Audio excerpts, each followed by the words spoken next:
I've been asked the question about a particular way that God has blessed me and shown His love for me. One of the ways is not just completely directed at me, but really affected dramatically some ministry that Michelle and I were doing in Washington, England.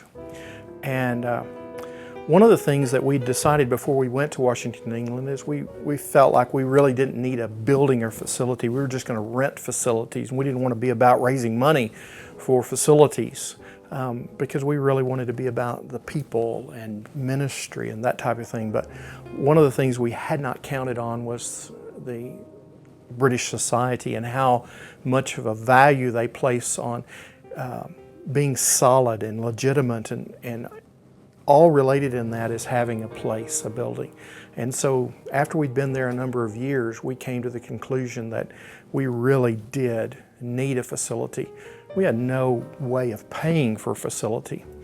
And so we began to pray. But shortly thereafter, we became aware of an old school. It was a little over 100 years old at the time that was going to be closing, and had a really nice facility, walls 2 foot thick, a lot bigger than what we thought we needed. But we began to pray about that and dream about that.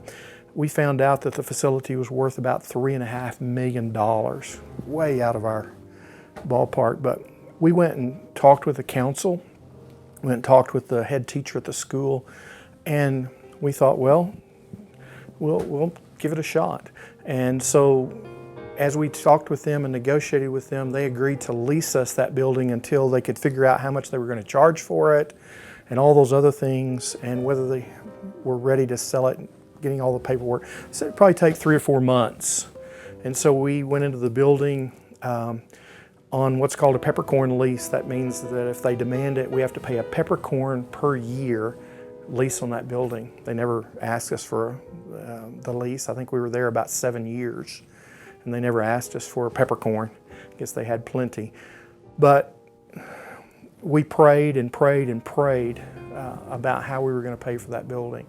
And as we began to work through the process, we began to try to apply for grants, and we applied at different places. One of the early places we applied was with a bank, the Northern Rock Building Society.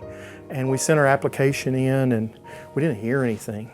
Months went by, we didn't hear anything. So we asked somebody that knew them if they could check on it for us, and they checked on it.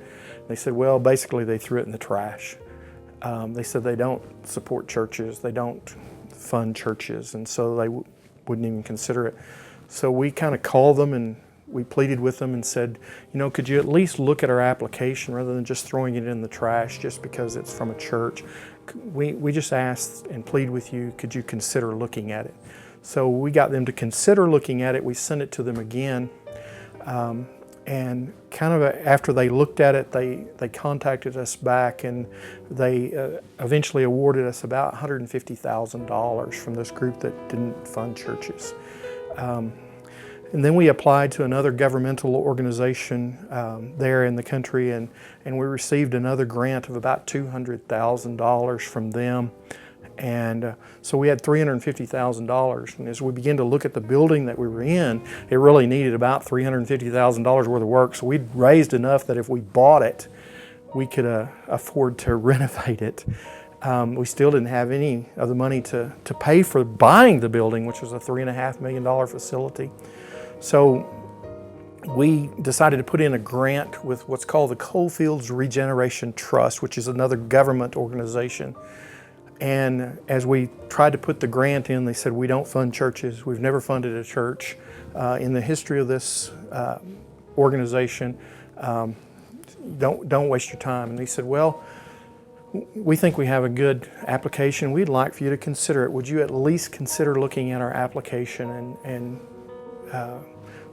just give us the time it takes to look at it? And they said, okay, we'll look at it. So we put that application in, and they were very thorough, did lots of checking, did lots of work with us. And at the end of the day, they agreed to award us what we'd asked for, which was $100,000 or thereabouts. And so now we have $100,000 that we could put toward the purchase of the building. And we went to the city council and we said, listen, we'd love to have this building. It's perfect for us. We've been here a good while. and we have $100,000 we could pay you for it. Would you consider that? And they said, well, we've got to, under legislation and everything, have fair market value, which is $3.5 million. We can probably knock a little bit off of that, but you know, $3.5 million, 100,000, that's a lot of difference.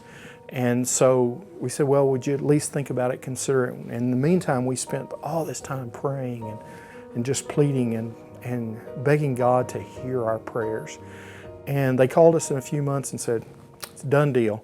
We'll take the $100,000. So in the end, we ended up paying the government with money from the government, discounted price on the building of $3.4 million discount. And we paid them the $100,000, and the church still occupies that building in Washington, England to this day. And that's been a place where they have been able to live and affect people from around the world, to worship and pray and to praise God and thank God for just a miraculous gift.